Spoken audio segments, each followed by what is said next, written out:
చూసుకుంటే అంటే దాని మీద అంతే ఒపీనియన్ మీరు ఇంకేం దాని మీద ఏం చెప్పరు ఇంకా అంతే ఎందుకంటే ఇప్పుడు ముందే మీరు ఫస్ట్ మీరు ఎలిమినేట్ అయిపోయారు అంటే తొందరగా మళ్ళీ మీలాంటి వాళ్ళందరూ కొంచెం ఎలిమినేట్ చేసేసి ఇక వాళ్ళని వాళ్ళతో ఆడిద్దాం అనే ఉద్దేశంతో అనుకుంటున్నారు బిగ్ బాస్ ఏంటి అసలు ఏం గ్రహించారు నాకు నా ఉద్దేశంలో యాక్చువల్లీ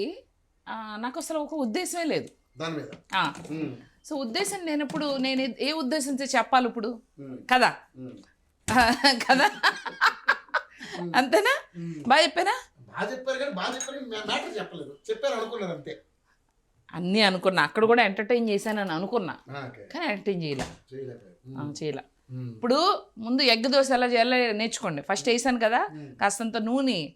అలా వేసాను దాని తర్వాత ఎగ్ని ఇష్టం వచ్చినట్టు పాలు కొట్టమాకండి అట్లా కొట్టండి ఆ తర్వాత దాన్ని చక్కగా ఈయన నేను ఎంత గుండ్రంగా ఉన్నాం అంతే గుండ్రంగా ఈ దోశ చుట్టూ నువ్వేం లేవు తమ్ముడు నేను ఎంత గుండ్రంగా ఉన్నానని చెప్తున్నా అంటే తమ్ముడు స్లిమ్ అది ముఖ్యంగా మీరు అడగండి లేటెస్ట్ రైస్ కుక్కర్ సంబంధించిన చిచ్చి ఆ సోది ఆ పంచాయతీ నాకు వద్దు జీవితాంతం గుర్తుపెట్టుకుంటా పంచాయతీ అమ్మ బాగా తీస్తున్నారా దోశ తీయట్లా అసలు నువ్వు దోశ తీయట్లేదు సరిగా దోశ తీస్తున్నావు కనపడుతుందా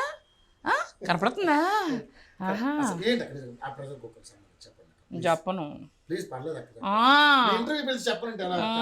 ప్రెషర్ కుక్కర్ నా ప్రాణానికి వచ్చింది నా ప్రాణం తీసిన ప్రెషర్ కుక్కర్ అది మామూలు ప్రెషర్ కుక్కర్ కాదు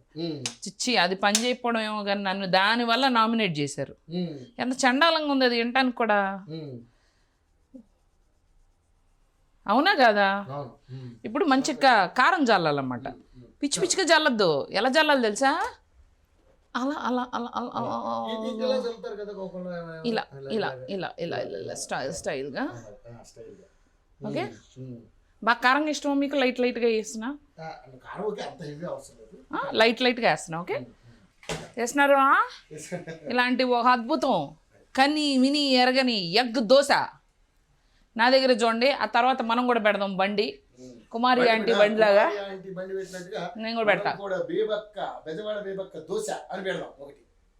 బేబక్క రుచులు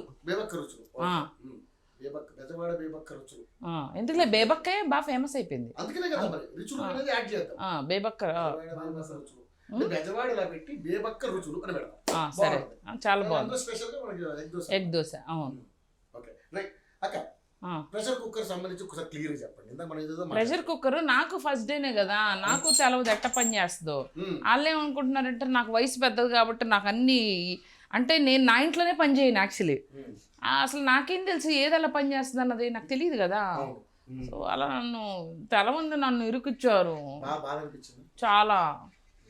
ఏం చేయాలో అర్థం కాలేదు అందుకే ఇప్పుడు వచ్చి నీతో మాట్లాడుతున్నా